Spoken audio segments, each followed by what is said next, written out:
Adam, Governor Maura Healey says this was a move she had to make, but she's still getting pushback as others wonder what happens now.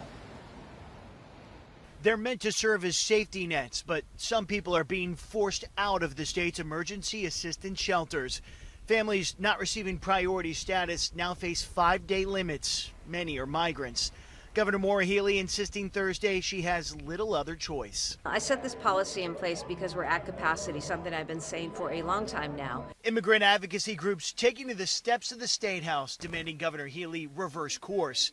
Jeff Thielman argues the state shouldn't give priority to who stays in shelters. I say all families are equal. And so I say that the families that are in the shelters, whether they're migrants to the Commonwealth of Massachusetts or whether they're people that have lived here for a very long time, they need help and compassionate help right now. And we're a state with a lot of resources. I think we can help them. State officials argue those resources have been exhausted. More than 20,000 people are estimated to be living in Massachusetts shelters, an 80% increase from just last year. Jessica Vaughn is the director of policy studies for the Center of Immigration Studies, which advocates for fewer migrants. When that unprecedented illegal migration meets the very generous social safety net that exists in Massachusetts, that is a recipe for overwhelming the system. So it's not surprising at all to me that they've had to make these adjustments. Healey tells 7 News staff are working with families at shelters to find alternatives. I've also said, though, that we're going to continue to have case managers work with these families.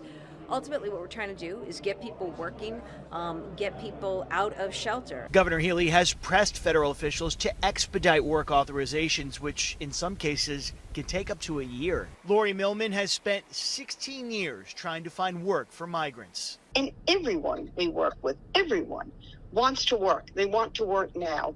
So we've tied their hands behind their back. Yeah, so we put people in shelter and then did not give them legal authorization to work. But some argue it won't keep Massachusetts taxpayers from footing the bill. Even the groups that do qualify for work permits, and that's primarily Venezuelans, Haitians, Ukrainians, Cubans, and a few other groups, even if they can find work, they really lack the skills to earn enough an income to support their families. So they are still going to be dependent on welfare programs and other social services that are provided by taxpayers.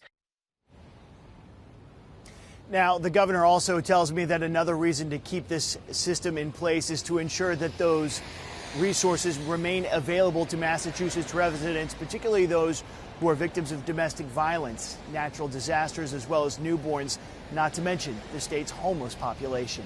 Live outside of the State House, Stephen Quinn, 7 News.